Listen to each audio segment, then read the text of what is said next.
បាទសួស្តីអ្នកទាំងអស់គ្នាឥឡូវនេះយើងមកដល់ទីតាំងនៅបញ្ចុកផ្លូវកុកអីគឺមានអ្នកចាំនៅជុំវិញខែហ្មងនេះលក់ដាច់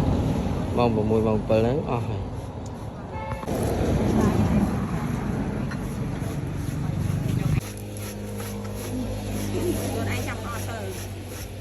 តែមកយឺតហ្នឹងអស់ហើយនំបញ្ចុកហ្នឹងម៉ោង7ហ្នឹងអស់លីងចូលមកវាយហ៎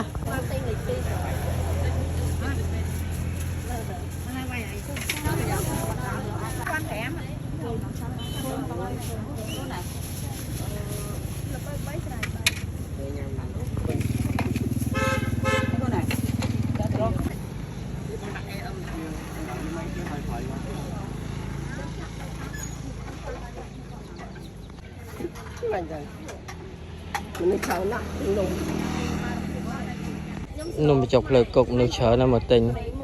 មានយុវវ័យក៏មានយុវចាស់ក៏មានប្រុសស្អាតក៏មានស្រីស្អាតក៏មានសុំសួរបន្តិចអ្នកលេងទូរស័ព្ទនេះនៅហ្នឹងមាន free wifi មែនអូអត់ free wifi ទេឃើញអង្គុយបដាលេងបដាចេះបដានេះមានអ៊ីនធឺណិតអូនមាន free wifi មែនអូស្មានតែនៅនំបញ្ចុកហ្នឹងមាន free wifi ព្រោះអង្គុយចាំបដាលេងបដាអញ្ចឹងមិញហ្នឹងលេង 3G ខ្លួនឯងដែរ 3G 4G សួរ 3G ឆ្លើយ 3G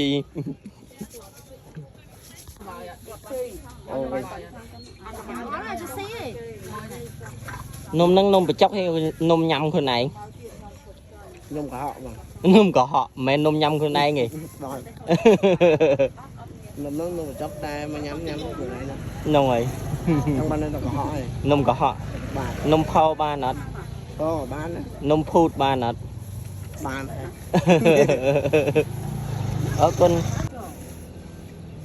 មួយចាននឹងញ៉ាំអត់អស់ទេបានម្លែកចេញអូ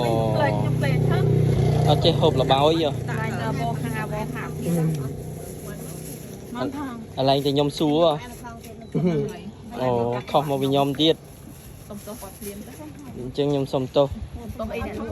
ខ្ញុំសុំអភ័យទោសមិនមែនសុំទោសទេ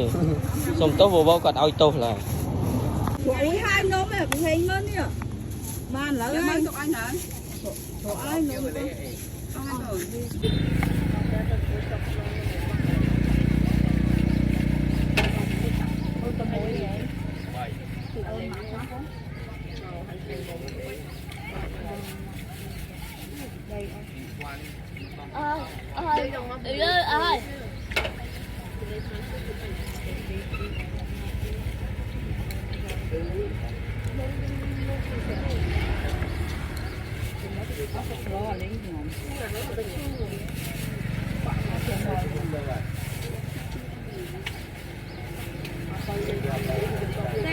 tê bia tới mấy bia go